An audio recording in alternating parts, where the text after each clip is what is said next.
Welcome back. We are officially in term 2. I'm excited because we killed term 1, we killed those benchmarks, and we are geared up and ready to go. We're going to have a great term 2. I can feel it. I feel good things coming. And I also just downed 2 cups of coffee, so I am jacked up. I'm ready to go. Okay, let's start with our bell ringer. We're going to ease back into this new lesson for term 2 just because I know we've been kind of off track. So we're going to wake up those brains and we're going to be ready to go. Since we're starting again, I want to remind you what's going on with our bell ringers. It's a completion grade.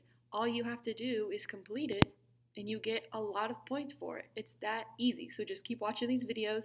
I'm going to walk us through it. Also, what's the point of them? We haven't taken a science test since 5th grade. You guys were like, what, 10, 9 years old? That's a long time ago. So this is kind of a new test for us. This is a whole new beast that we're not used to conquering. So every day we're going to practice going through old test questions from our unit tests or benchmarks that maybe we didn't do so hot on, and I'm going to break it down for us, walk us through it, give us some good strategies to conquer these questions because we're bright, we're going to be able to kill these. Easy. So let's go through this, shall we? So this question says, the diagram shows the inheritance of a recessive disorder. We remember that inheritance just means that it was passed down from parent to offspring or to child. A recessive disorder, a disorder can be like a sickness or a disease. That's just another way of saying that. And recessive means that if they have both the recessive alleles, both the lowercase letters, they're going to have that disorder show up.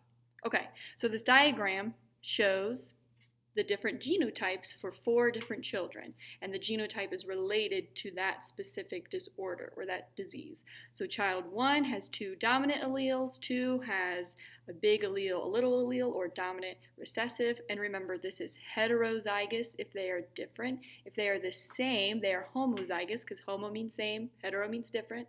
And then child number 4 is homozygous recessive, so they have 2 little a's. Okay, so what's the question even asking us? It says, which statement describes the ability of the children passing a recessive gene to their offspring? So all this question is asking is how many of these kids, how many of these children are able to pass down just one recessive allele or recessive gene?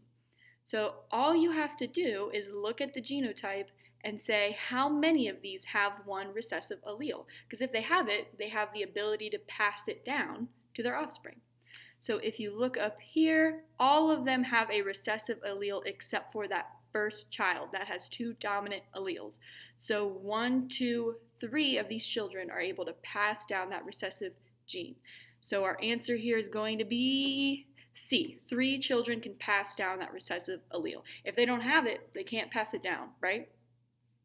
Okay, go ahead and type your answer in, get those easy bell ringer points, and I'll see you down there at direct instruction.